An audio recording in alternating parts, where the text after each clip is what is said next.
শিক্ষার্থীরা শান্তিপূর্ণভাবে নকল করছে? যথাযথ প্রমাণ নিয়ে আসেন। এই দেখেন পকেটে নিবে, এই যে পকেটে নিচ্ছে।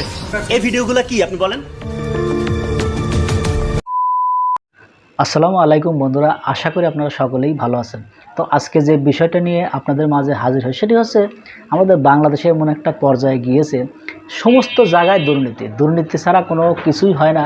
তো পরীক্ষার মতো একটা জায়গায় সেখানে প্রশ্নপত্র ফাঁস করে দেওয়া হয়, মানে খুবই খারাপ লাগার মতো ঘটনা। স্বয়ং যারা শিক্ষক, প্রধান শিক্ষক সহ তারা নিজেরা টাকা খেয়ে এই কাজগুলো করে। তো এসএসসি পরীক্ষার প্রশ্নপত্র তারা নিজেরাই প্রশ্নের উত্তর তৈরি করে ছাত্রদেরকে তিনি দিচ্ছেন। তো চলুন আমরা সেই ভিডিও ফুটেজটি একটু দেখি। এটি একটি চলমান এইচএসসি পরীক্ষা কেন্দ্র। আমরা পরীক্ষা কেন্দ্রে এসে যেমনটি দেখতে পেয়েছি যে কেন্দ্রের পাশেই শিক্ষকদের যে রুমে, সেই রুমে আমরা দেখতে পেয়েছি শিক্ষকরা পরীক্ষা শুরু হওয়ার 10 মিনিটের মধ্যেই কিন্তু তারা এখান থেকে একটি প্রশ্ন নিয়ে 3-4 জন শিক্ষক এখান থেকে উত্তর তৈরি করে সেই উত্তর ফটোকপি করে শিক্ষার্থীদের সরবরাহ করছে। এই যে প্রশ্ন, আজকে এইচএসসি পরীক্ষা, ইংলিশ সেকেন্ড পার্ট পরীক্ষা, শিক্ষকরা এখানে বসে উত্তর তৈরি করছে এবং আমাদের উপস্থিতি টের পেয়ে তারা সেখান থেকে সরতে গেছে। পরীক্ষার হলের দায়িত্বে থাকা আরিফ স্যারকে পাওয়া গেল ঘটনাস্থলে। নিজের পরিচয় গোপন করতে আইডি কার্ড খুলে ফেলেন তিনি। আপনার নাম কি? আরিফ স্যার। এখানে কি করেন আপনি? কিন্তু বাসায় দেখি। এখানে বাসা। পরীক্ষা কি এখন শেষ হয়েছে? জি না। আইডি কার্ড খুললেন কেন গলা থেকে? কোনটা? এই আপনার গলায় যে আইডি কার্ড ছিল, খুললেন কেন? একটু দাঁড়ান। আইডি কার্ড গলা একটু আগে আপনার আইডি কার্ড ছিল, খুললেন কেন? ঠিক আছে, খুলছি না, বাসায় দিয়ে আসছে। ইংরেজি দ্বিতীয় পত্র পরীক্ষা এখন। ভাই জান কিভাবে? পরীক্ষা এখনো রানিং। এখন 11টা বাজে। 11টা বাজে প্রশ্ন এখানে কিভাবে আসলো? এভাবে এই উত্তরগুলো, এই যে এখানে বসে আপনারা উত্তরগুলো বানাচ্ছেন, এই যে দেখেন প্রত্যেকটা উত্তর। এটা আমি কিভাবে বলবো? আমি বুঝলাম না। প্রত্যেকটা ইংরেজি বই নিয়ে আপনারা প্রত্যেকটা ইংরেজি বই নিয়ে এখানে কাজ করছেন। আচ্ছা, আমি বাসাতে আসতেছি। এখান থেকে যে প্রশ্ন নিয়ে বের হয়েছে আপনারা দেখেছেন? না, এখান থেকে কোনো প্রশ্ন নিয়ে বের হয়নি। না, মানুষ হয়তো বের হতে পারে, কিন্তু ওই যে প্রশ্নপত্র নিয়ে, কাগজপত্র নিয়ে যে বের হবে এরকম কোনো মানুষ বের হওয়ার কোনো নিয়ম আছে পরীক্ষা শুরু হলে? পরীক্ষা শুরু হলে মানুষ নেওয়ার কোনো নিয়ম নাই। পরীক্ষা শুরু হলে মানুষ ঢুকার নিয়ম আছে? না না, ঢুকেছে, উত্তর নিয়ে ঢুকেছে, আপনি দেখেছেন? না না। না, আমাদের এখান থেকে কোনো প্রশ্ন বের হয়নি। আমি এগুলো কিভাবে কোথায় পেলাম? প্রশ্ন আউট করবে কিভাবে? আচ্ছা, প্রশ্ন আমার কাছে কিভাবে আসলো, এর উত্তরটা দেন। তা আমরা জানি কিভাবে? অভিযোগ আছে অধ্যক্ষ নিজেই নেতৃত্ব দেন এই অপকর্মের। তিনি মুখ ফসকে বলে ফেলেন কলেজ থেকে প্রশ্ন নিয়ে কোথায় উত্তর তৈরি করছিলেন শিক্ষকরা। এই যে আপনার কলেজের ভিতরে শিক্ষকরা বসে উত্তর তৈরি করছে, কলেজের ভিতরে না। তাহলে কোথায় হচ্ছে এটা বলেন? আপনি যে বললেন যে কামাল স্যার হয়তো ওদিকে কলেজের বাহিরে। কলেজের কতটুকু বাইরে? এই তো কলেজের পিছনে হয়তো। আপনি চিনেন কিনা সেটা? না, আমরা ওই জায়গায় কখনো আমরা বলবো। এগুলোর ব্যাপারে আপনি কি বলবেন?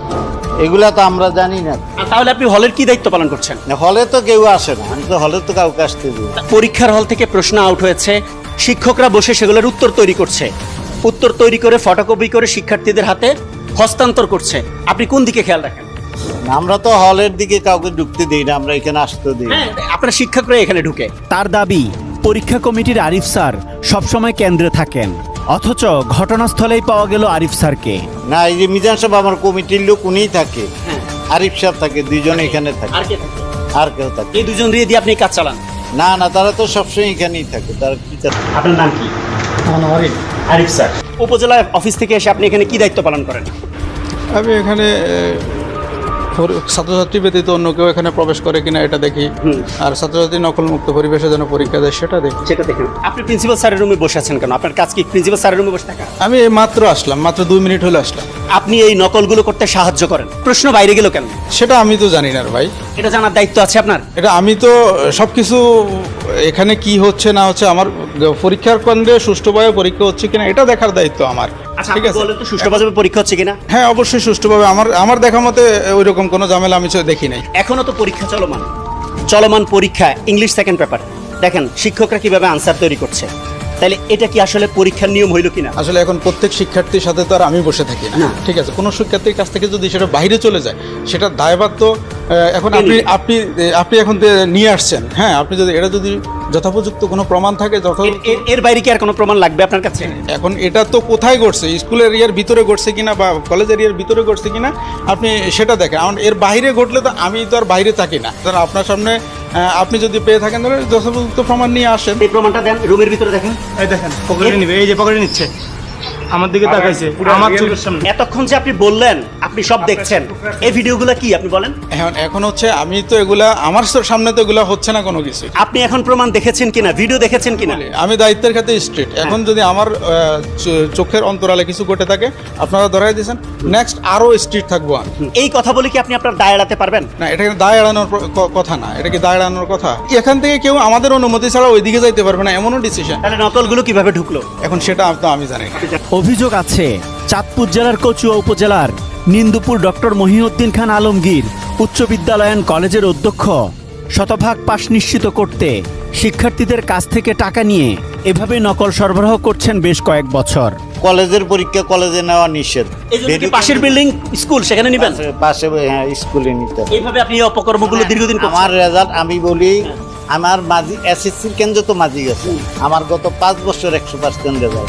আমরা কিভাবে 100% হবে আমরা স্কুল থেকে তৈরি করে নিই, আমরা কেন্দ্রে যাই 100% চিন্তা করি। এই যে আমার কাছে যেগুলো আছে এগুলো দিয়ে এখন এটি যদি কোনো গার্ডিয়ান কইরা থাকে, গার্ডিয়ান করে না, আপনার শিক্ষকরা করেছে, এটার দায়িত্ব কে নিবে? আমরা জানি না, যেই জন্য কইরা থাকলে তাহলে তাদের আমরা আর এই কেন্দ্রে আসতে দিব না। এটার দায়িত্বটা আসলে কে নিবে?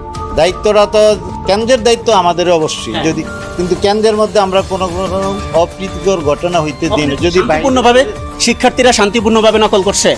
না না আসাদ ভুঁইয়া তো বন্ধুরা আমরা স্ক্রিনে সে কথাগুলো শুনলাম, মানে তারা হাতে নাতে ধরা পড়ে এখন কি বলবে, কিন্তু আমার মনে হয় যে এদের দৃষ্টান্ত শাস্তি দেওয়া উচিত যাতে করে এই ধরনের কর্মকাণ্ডগুলো আর না করে। কারণ হচ্ছে এই ধরনের কর্মকাণ্ড করলে তাহলে এই শিক্ষার্থীরা কী শিখবে? তারা নিজের মেধা দিয়ে তো কোনো কিছু করবে না, কারণ তারা এই দুর্নীতি করে চুরিচামারি করে কতদূর পর্যন্ত যাওয়া যায়। তো এটা আমার কাছে খুবই খারাপ লাগার মতো ঘটনা, অবশ্যই এটা শাস্তি হওয়া উচিত। তো এই বিষয় নিয়ে আপনাদের যদি কোনো মতামত থাকে অবশ্যই কমেন্ট বক্সে জানিয়ে যাবেন। তো বন্ধুরা ভালো থাকবেন, সুস্থ থাকবেন, দেখা হবে পরবর্তী কোনো ভিডিও নিয়ে। সে পর্যন্ত ভালো থাকুন, আল্লাহ হাফেজ।